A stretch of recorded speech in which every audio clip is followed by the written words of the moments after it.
¿Qué tal? Muy buenas noches, yo soy Genaro Lozano y esto es Punto y Contrapunto de lunes. Muy buen inicio de semana. A lo largo de este proceso electoral, unas 315 personas candidatas han sufrido violencia física o incluso han sido asesinadas. El caso más reciente es el de Abel Murrieta, quien era candidato de Movimiento Ciudadano a una alcaldía en Sonora. La violencia no cesa, y por ello retomamos el tema en la mesa esta noche. En los últimos días la violencia también se ha recrudecido, pero en el Medio Oriente, integrantes del grupo Hamas intentaron atacar la ciudad israelí de Tel Aviv usando misiles de baja tecnología que fueron repelidos por la superioridad militar de los israelíes. En represalia, Israel ha bombardeado edificios con civiles palestinos, incluidos los que eran la sede de medios como Al Jazeera y de la agencia Associated Press. ¿Qué ocurre en el Medio Oriente? ¿Cuál debe ser la postura mexicana ante el Consejo de Seguridad de Naciones Unidas? Y en otros temas internacionales, Chile se prepara ya para los trabajos de la Asamblea Constituyente, que redactará la nueva constitución de ese país y que va a sustituir a la que dejó la dictadura de Pinochet de 1980. Y la redacción le va a tocar a asambleístas sin partido y algunos de la oposición al gobierno de Piñera. Hoy también retomamos este tema. Quédate con nosotros que ya empieza Punto y Contrapunto de lunes.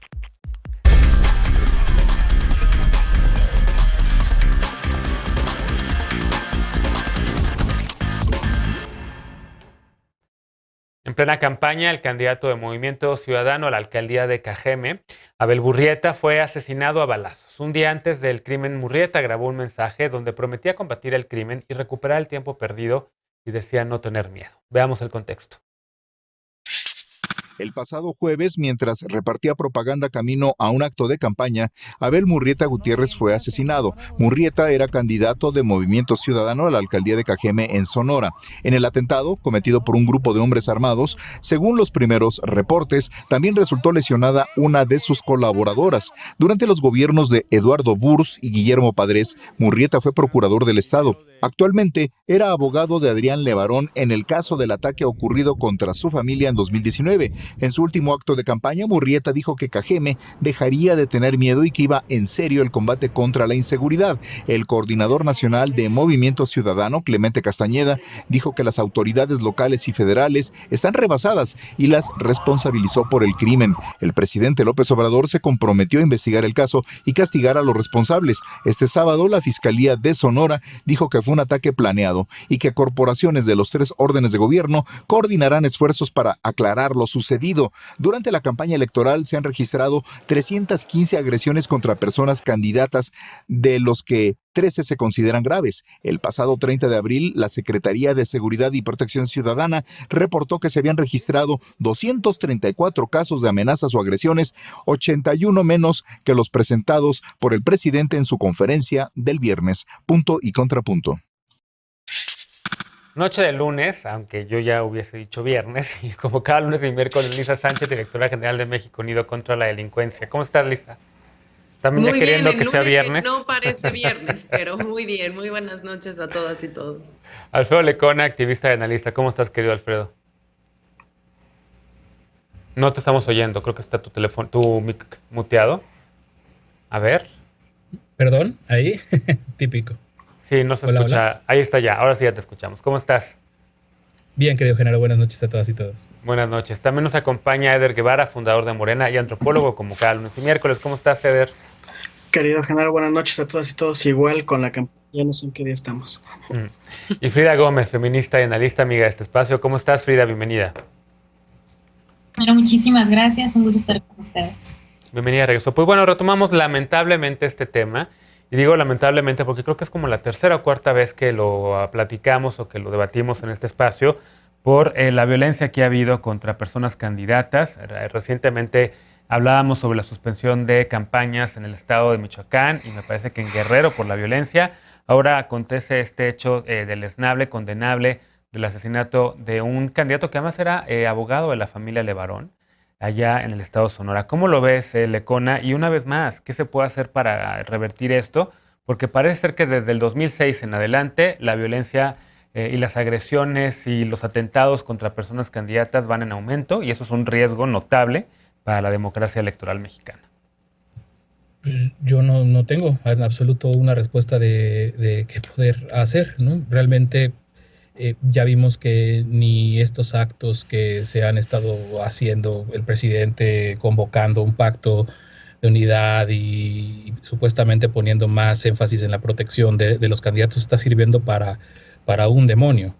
La semana pasada hablaba de datos dábamos algunos datos de una consultoría independiente. Ahora han estado en estos días, rondando los datos de Etelect, que ya son 83 políticos asesinados, 32 aspirantes a cargos de elección popular, y la constante, o lo que es apabullante y lo que es muy revelador, es ese 88% de las víctimas que quienes eran candidatas, eran personas candidatas, eran opositores en el lugar donde fueron asesinados. Entonces eso nos dice mucho de todavía todo lo que sucede en el país, y no hay que dejar el dato de que era el abogado de la familia Levarón como parte nada más de su currículum y ya. Han sido muy claros los Levarón. Adrián Levarón ha dado bastantes entrevistas donde nos dice que al otro día pensaba ver a Abel, que tenía información que quería darle cara a cara, no quería ni siquiera hacerlo por teléfono, era de ese tamaño de delicada la información que iba a darle a la familia Levarón un día después, un día posterior al día en que lo mataron, y creo que eso también nos debe de llevar a ver a Abel, a este candidato, en lo que fue su trayectoria pública, porque además de que fue diputado, además de que fue legislador, estuvo muy cercano a la Procuración de Justicia, tanto así que fue procurador de su estado, con sus polémicas, con sus cosas, pero incluso de las administraciones donde iba saliendo por problemas, era muy crítico de esas administraciones, muy crítico de la situación de seguridad actual en Sonora, y la verdad es que ahí es donde tendríamos también que estar viendo, claro, o recordando a Abel, qué es lo que dijo, qué es lo que incomodó, definitivamente qué información posible podía haber dado al caso Levarón, que hace pensar a los Levarón que se ha perdido ahí algo muy importante para su caso, y pues en general, juntando todo, pues es la radiografía lamentable del país. Abel, antes de morir, había dicho, justo esto como tú lo mencionaste, era un eslogan de campaña: no tengo miedo. Pues, ¿qué nos dice un país en el que un candidato que usa como frase central de su campaña no tener miedo y es asesinado? ¿Y qué nos dice de un país que a menos de 2 años de haber sufrido una familia, haber sufrido lo que sufrieron los Levarón, ahora el abogado es el ultimado? De acuerdo. ¿Qué nos dice de un país y de un gobierno que había prometido pacificar, y ya va en su año 3 y sigue sin bajar la violencia delictiva y sigue sin bajar tampoco este tipo de atentados contra personas candidatas? ¿Cómo lo ves, Eder?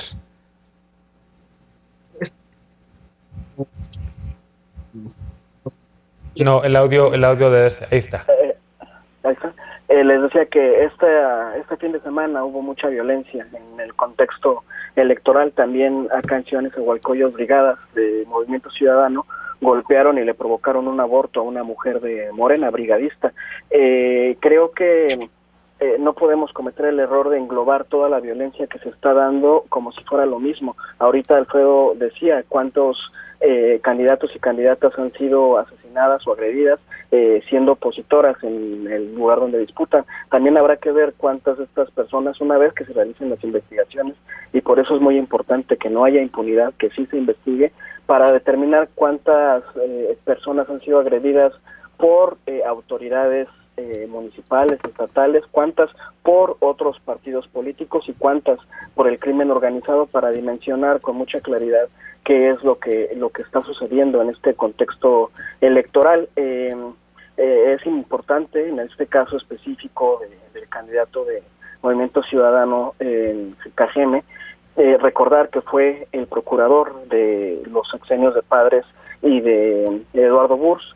Fue el procurador con el tema del ABC. Entonces, como bien dice Alfredo, además de ser el abogado de la familia Levarón, es mucha la información que este candidato tenía, y en ese sentido creo que tiene que esclarecerse lo antes posible la investigación. Es muy complicado que en ese contexto continuar el proceso electoral en Cajeme va a ser muy complicado, y pacificar esa región ha sido uno de los grandes retos, no solo del presidente López Obrador, también de los gobiernos estatales y municipales. Creo que sí tiene que ponerse mucha atención sobre el fortalecimiento que tuvieron durante los 2 sexenios de la supuesta guerra contra el narco, el fortalecimiento de los grupos del crimen organizado y la manera en la que han controlado la mayoría de los municipios del país.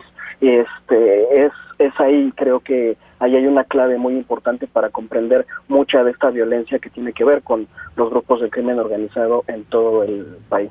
De acuerdo. Lisa,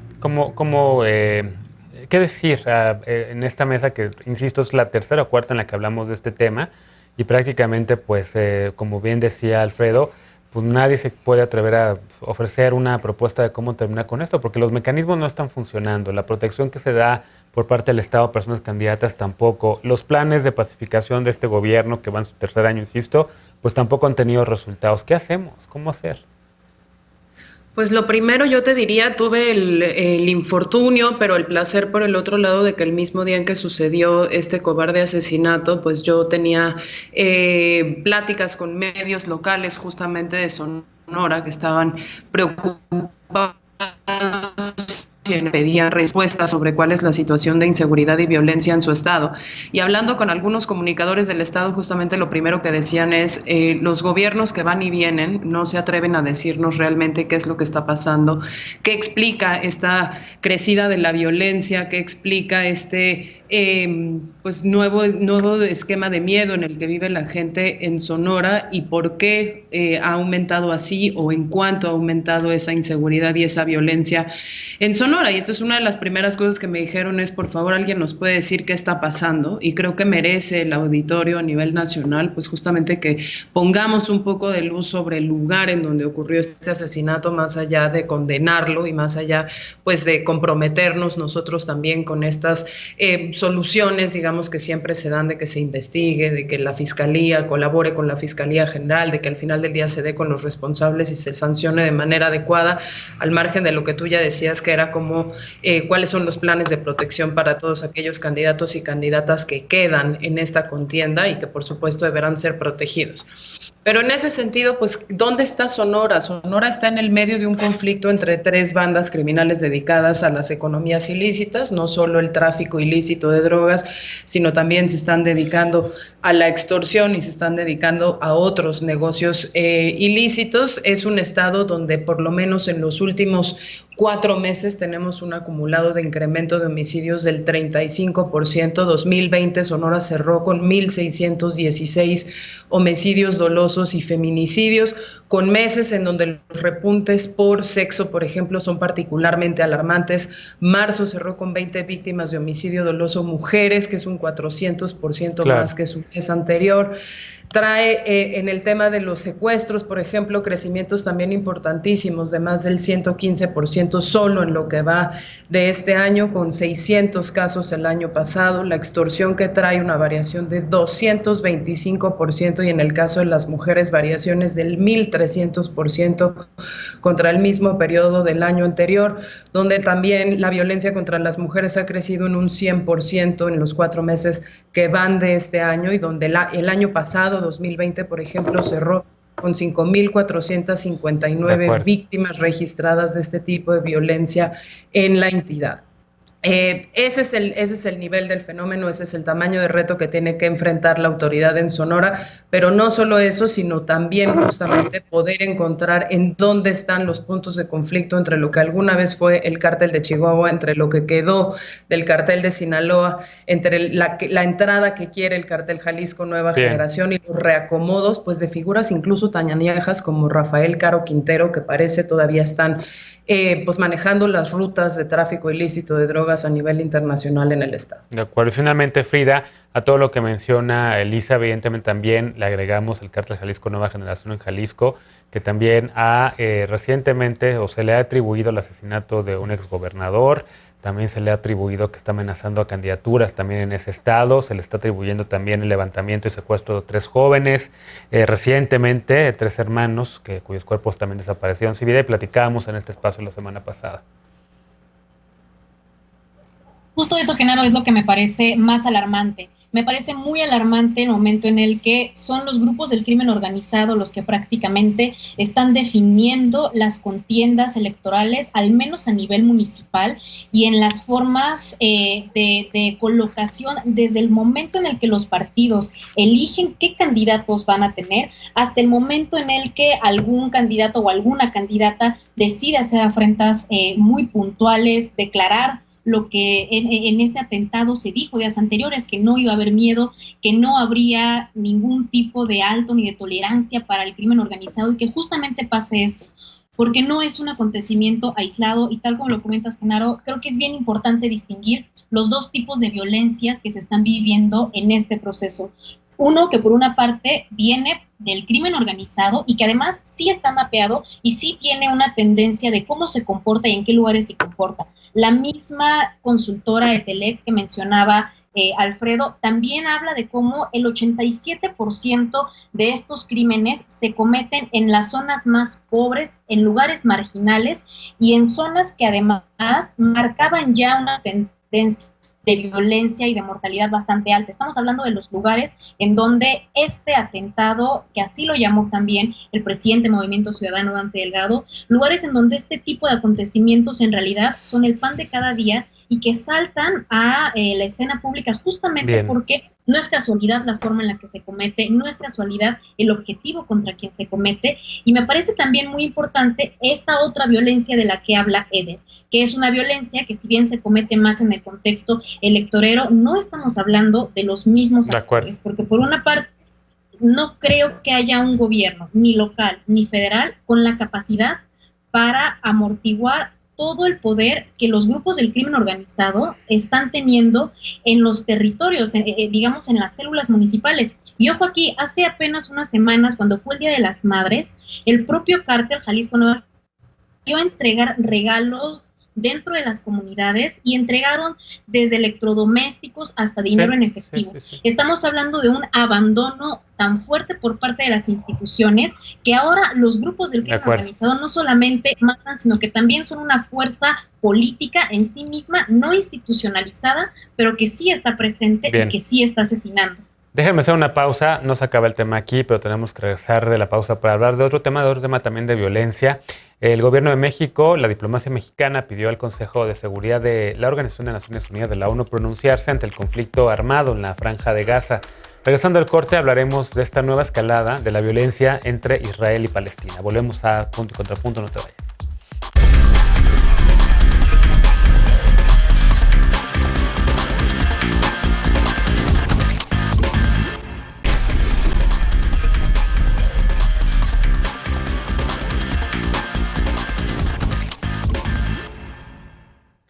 Este domingo México pidió al Consejo de Seguridad de la Organización de Naciones Unidas de la ONU pronunciarse ante el conflicto armado en la Franja de Gaza. El embajador, el representante de nuestro país ante la ONU, Juan Ramón de la Fuente, dijo que es lamentable que el Consejo no se haya pronunciado aún sobre la nueva escalada de violencia que se vive en esa región. Durante la sesión virtual del Consejo de Seguridad realizada este domingo, el secretario general de Naciones Unidas, Antonio Guterres, pidió a ambas naciones terminar con los cohetes y los morteros por un lado y los bombardeos aéreos y de artillería por el otro. El conflicto entre Palestina e Israel tiene más de 70 años, pero según varios analistas, esta nueva ola es la más grave que se haya visto en años. Todo empezó hace un par de semanas, cuando un grupo de palestinos fue desalojado para dar sus viviendas a israelíes. Los disturbios y enfrentamientos a pie de calle escalaron rápidamente al lanzamiento de cohetes y bombardeos. Este fin de semana, Israel bombardeó el edificio que albergaba a la cadena Al Jazeera y a la agencia Associated Press. Según Israel, las fuerzas palestinas de Hamas se escondían en el edificio usando a los medios como escudos humanos.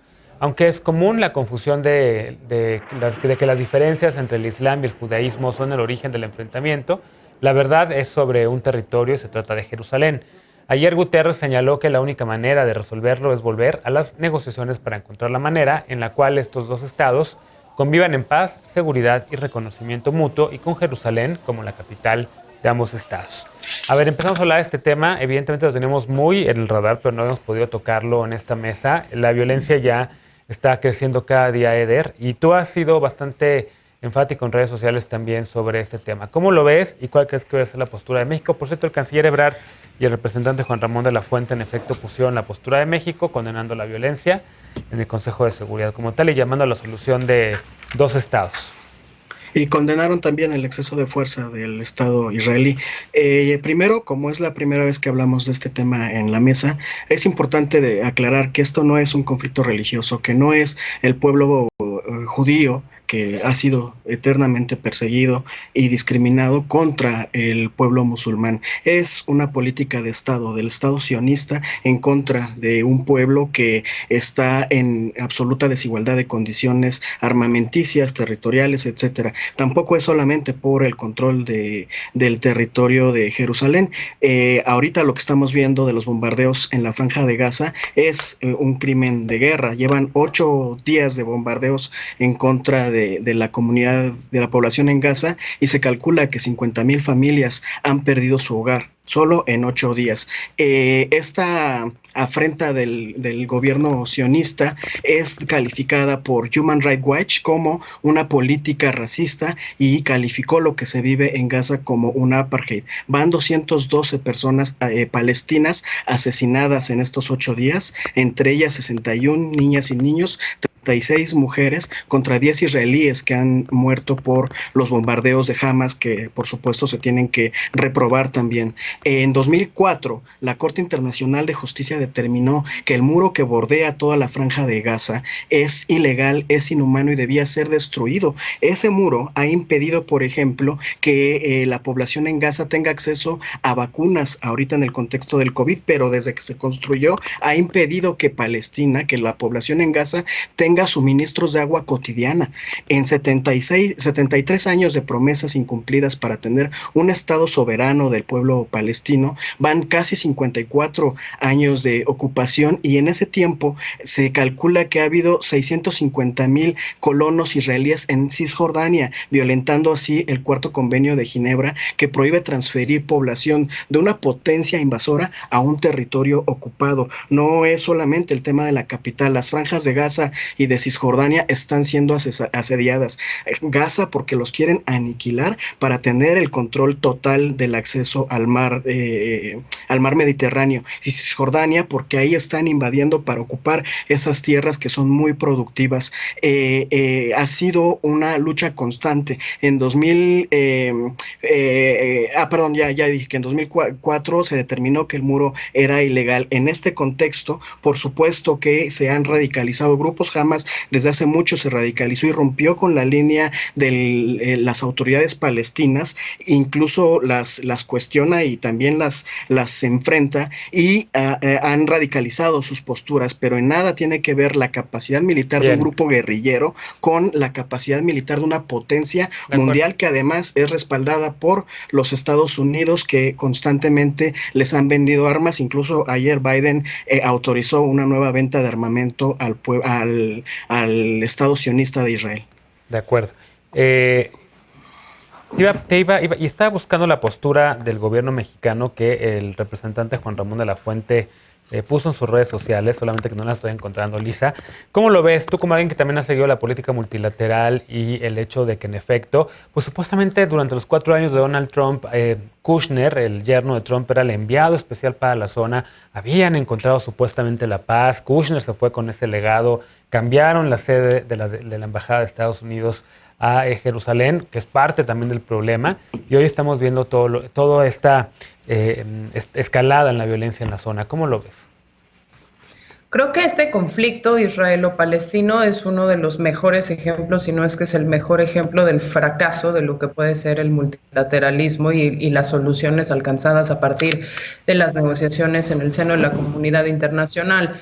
porque Eder lo contextualizaba muy bien, sin embargo creo que lo tenemos que llevar incluso más atrás, ¿no? Este conflicto data justamente de cómo se dio en la comunidad internacional la solución a la Segunda Guerra Mundial y cómo a partir de 1948 decide una comunidad internacional, después de la retirada de una potencia colonial en esos territorios que era el Reino Unido, ¿no? Decide crear 2 estados y decide crear esos 2 estados sin garantizar la igualdad de condiciones, la equidad y la posibilidad de desarrollarse de manera equitativa en ese territorio, pese a que demográficamente estamos hablando de 2 naciones, ¿no? Que están prácticamente en igualdad numérica, es decir, hay tantos millones de palestinos que viven en Israel y que tienen nacionalidad judía como ha habido, ¿no?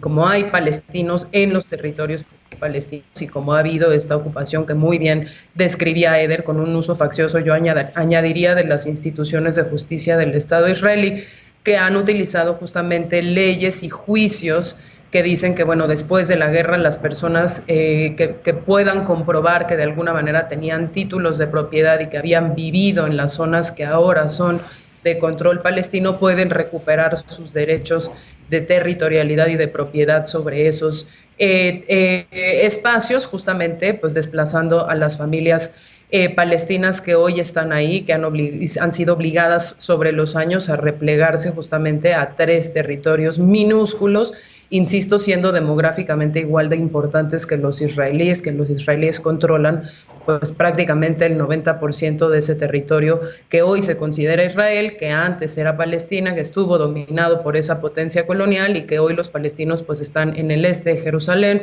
están en la Franja de Gaza y en Cisjordania.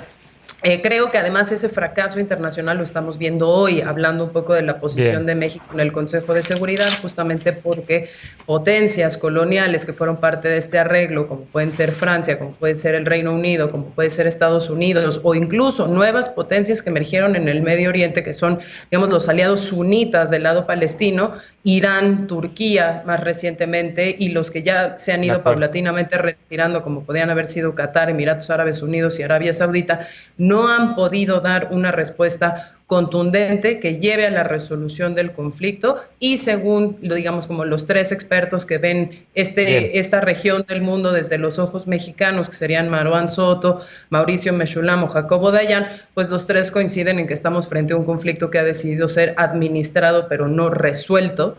Y ahí es en donde están estas respuestas timoratas de Naciones Unidas condenando la violencia de los 2 lugares, pero sin ofrecer soluciones del lado.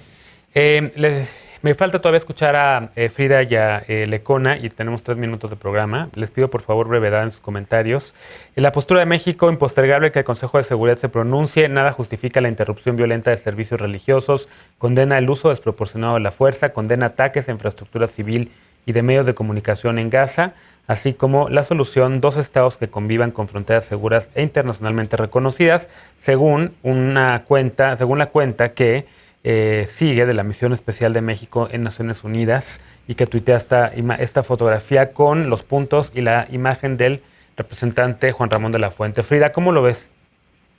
Yo creo que a todas luces es importante decir que esto no es una guerra, estos son ataques sistemáticos, no hay igualdad de condiciones, estamos hablando de un Estado que tiene mayor capacidad militar, mayor capacidad económica y mayor capacidad de defensa, que es el Estado de Israel, en contra de un pueblo que ha sido vilipendiado durante muchísimos años, que es el pueblo palestino. Esto también es algo que se ha desatado desde múltiples aristas, que hay demasiados factores que analizar y que uno de ellos justamente se remite a las protestas en las que jóvenes palestinos se ponían o se estaban oponiendo a una marcha de ultraderechistas cuando ellos trataban de comenzar su Ramadán y estaban gritando muerte a los árabes. Desde ese momento hubo una movilización de Fuerzas Armadas del Estado israelí que dejó a palestinos muertos y que además ha ido la violencia en crecimiento. Lo que estamos viendo hoy, tal como lo comentaban, es un problema que se ha gestado desde hace años, pero no podemos confundirnos al pensar que los estados que hoy se están peleando están en igualdad de condiciones, porque tal como lo mencionaba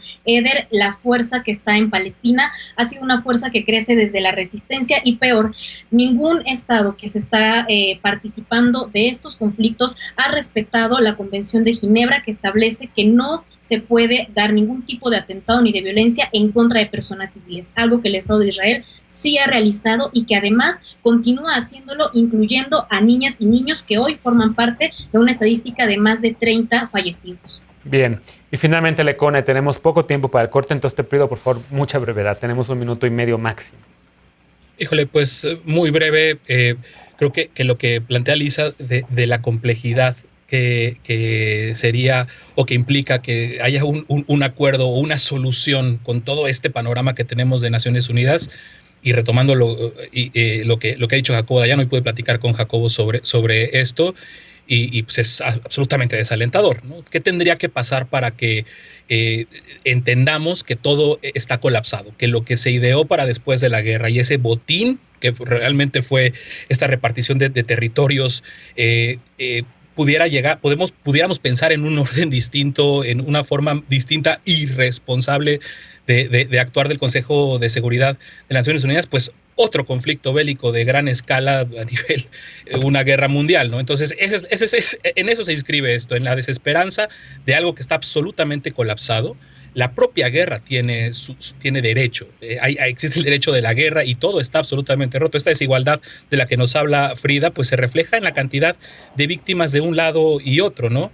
Del lado de Israel, 10 personas han muerto, lamentablemente hay 300 heridas, y del lado de Palestina, más de 200 personas ya por este conflicto. Entonces, pues es eso, la ruptura de todo y de esa paz global que no existe, porque tendría que un Estado que tiene asiento en el Consejo de Seguridad no ser partícipe o no tener un interés en este conflicto, que evidentemente desde 1948 lo tiene Estados Unidos en este conflicto. Y en efecto, sobre Estados Unidos pesan muchas críticas, entre ellas la de John Oliver, entre ellas la de Ahmed El-Din, un periodista de Al Jazeera, quien recuerda los 14 años de bloqueo que ha vivido y de ocupación que han vivido los pueblos palestinos por parte de Israel, y quien recuerda y quien cita a John Oliver y dice que Palestina ha vivido bajo una especie de apartheid en estos años y que es el momento de liberar a Palestina. Hacemos una pausa y al regresar otro tema este fin de semana, otro tema internacional, muchos temas internacionales en el programa de hoy y muchos cortes comerciales también. Chile eligió a las 155 personas que integrarán la convención responsable de redactar una nueva constitución. El presidente Sebastián Piñera dijo que los partidos tradicionales no lograron entender los intereses de la ciudadanía. ¿Cuáles lecciones nos deja esto? Regresamos a ver qué dicen las y los panelistas, así que no te vayas, esto es Punto y Contrapunto.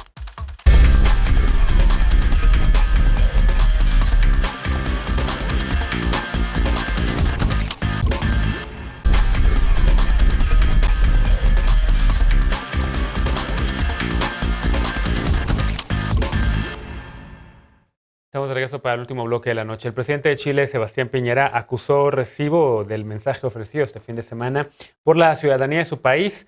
¿Por qué? Porque iniciaron las mujeres en las manifestaciones del 2018 y a las que siguieron las protestas de estudiantes universitarios en el 2020. Chile no quiere seguir siendo regido por la Constitución de 1980, una herencia de la dictadura de Augusto Pinochet. Veamos el contexto. La elaboración de la nueva constitución chilena quedará en manos de los independientes y de la oposición. Tras 2 días de jornada electoral para definir a la convención constituyente, las personas candidatas sin partido ganaron 48 lugares. La lista del pueblo, de izquierda, obtuvo 23 asientos y los independientes no neutrales, de centro izquierda, 11, mientras que los partidos de oposición consiguieron 28 escaños con la izquierdista Apruebo Dignidad y 25 de centro izquierda con lista del Apruebo, aunque ninguno logró los 52 lugares necesarios para tener poder de veto. En alianza suman 101 lugares. La derecha oficialista, respaldada por el presidente Sebastián Piñera, consiguió solo 37 cupos. Piñera dijo que las y los votantes enviaron un mensaje claro y fuerte y que su gobierno y los partidos políticos tradicionales no sintonizaban adecuadamente con las demandas y los anhelos de la ciudadanía. La constituyente, totalmente paritaria, estará formada por 155 personas, 17 de las cuales deberán pertenecer a pueblos indígenas. En octubre de 2020, el electorado chileno votó por una nueva constitución en un plebiscito convocado por Piñera Piñera luego de intensas protestas registradas en 2019.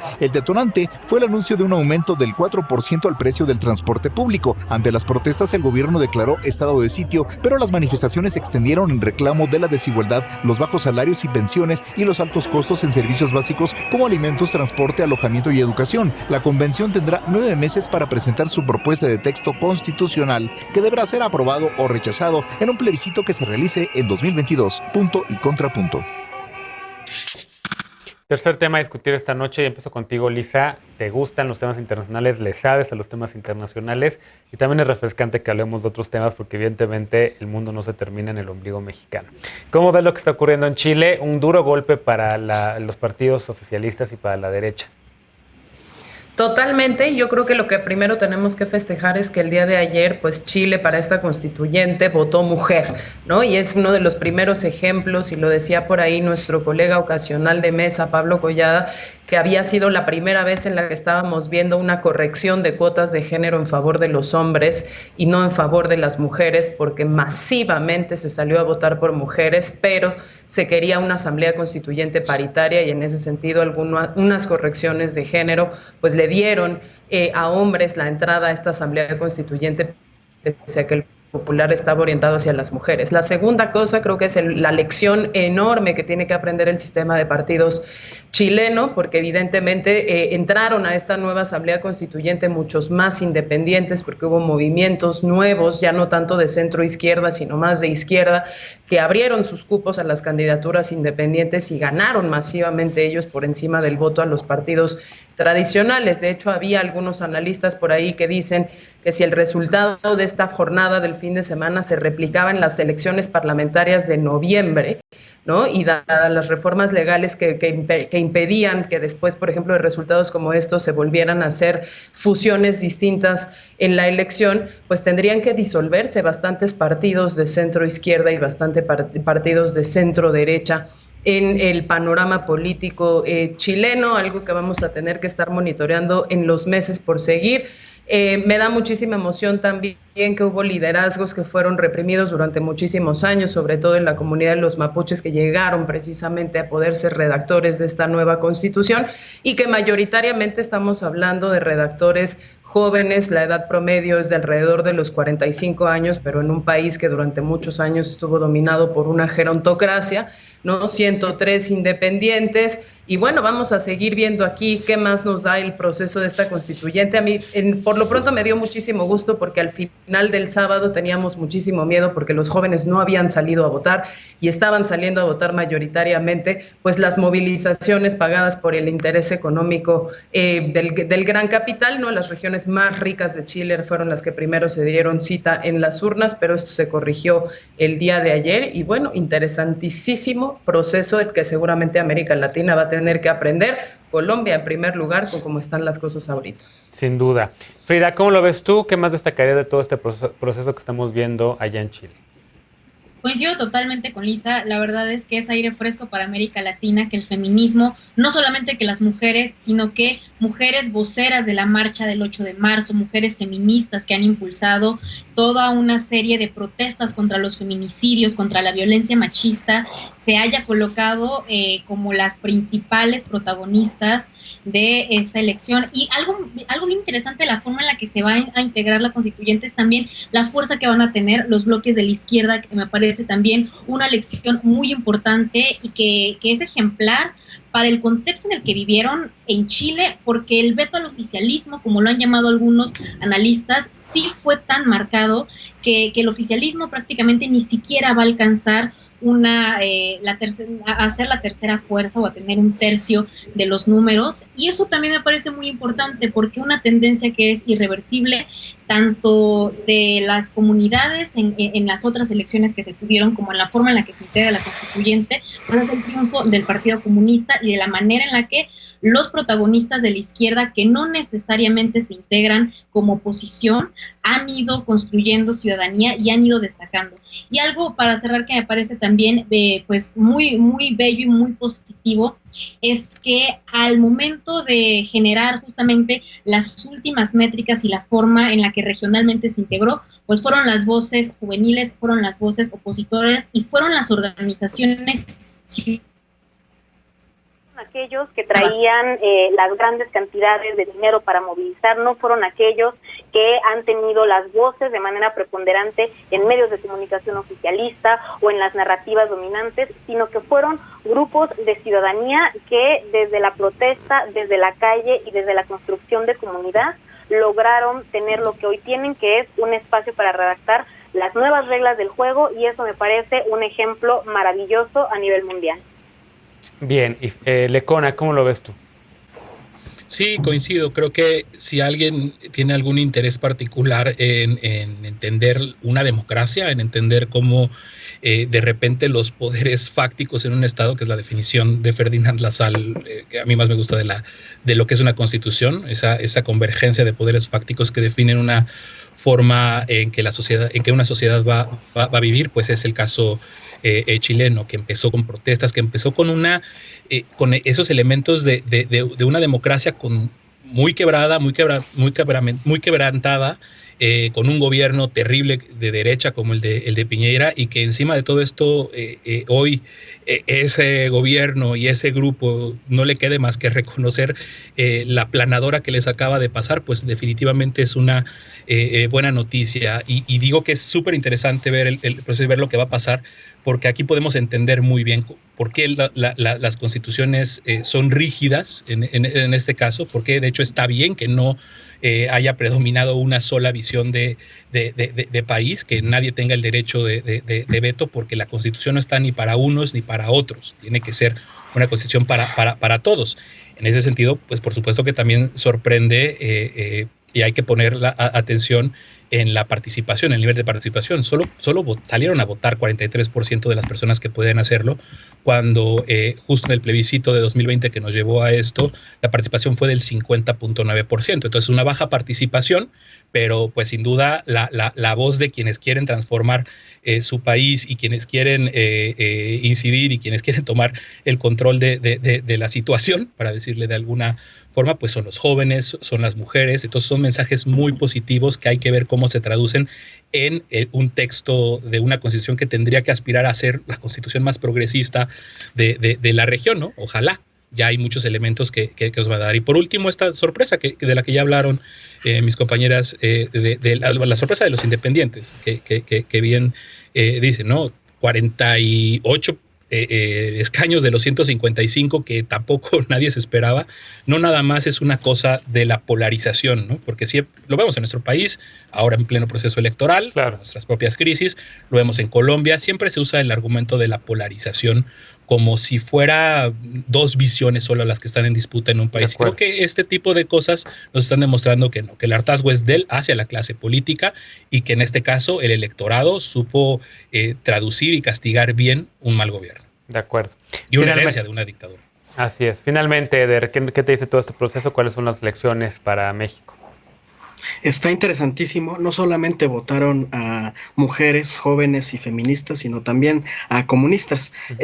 Simplemente algo que me parece histórico: el partido pinochetista, neoliberal, Democracia Cristiana, obtuvo solamente 3 de los 155 escaños. Es un golpe mortal para este partido. La alcaldía de Santiago la gana Iracy Hasler, una joven comunista que derrotó al hijo del expresidente Alessandri, que también era un represor. En la comuna de Recoleta, al norte de Santiago, Daniel Jadwe avasalla en la elección con 65% de los votos a su favor, y se perfila como uno de los precandidatos mejor posicionados para la presidencia de Chile, que la elección será en noviembre. Otro de los resultados que me parece muy trascendente es Viña del Mar, en donde las fuerzas socialistas y comunistas derrotan a la derecha, y además Viña del Mar, con lo que representa en cuanto a turismo y proyección internacional.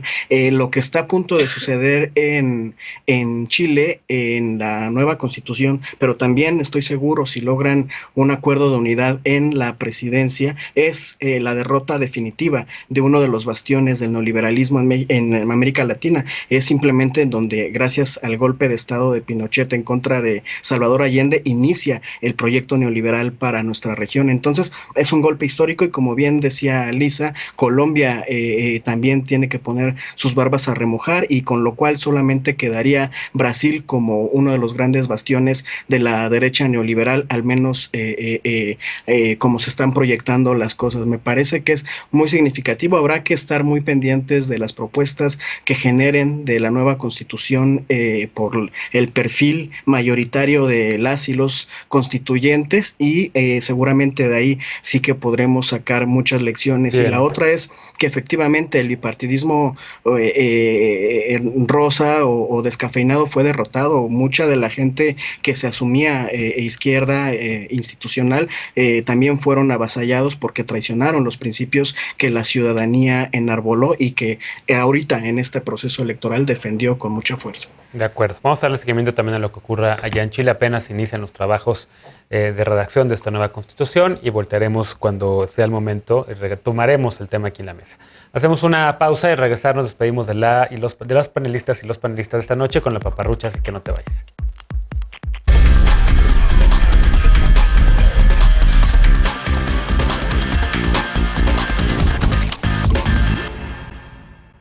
Estamos de regreso ya para despedirnos con la paparrucha de esta noche. En esta campaña electoral, si alguien ha dado controvertidas declaraciones, es el candidato de Movimiento Ciudadano al gobierno de Nuevo León.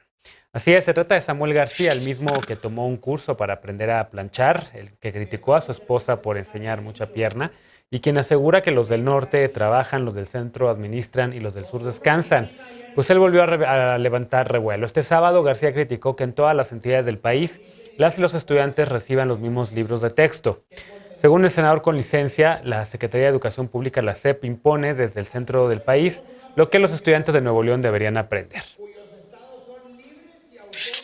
Cada estado tiene su vocación, tiene sus tradiciones, tiene su cultura. ¿Por qué me das el mismo libro que le das a Chiapas?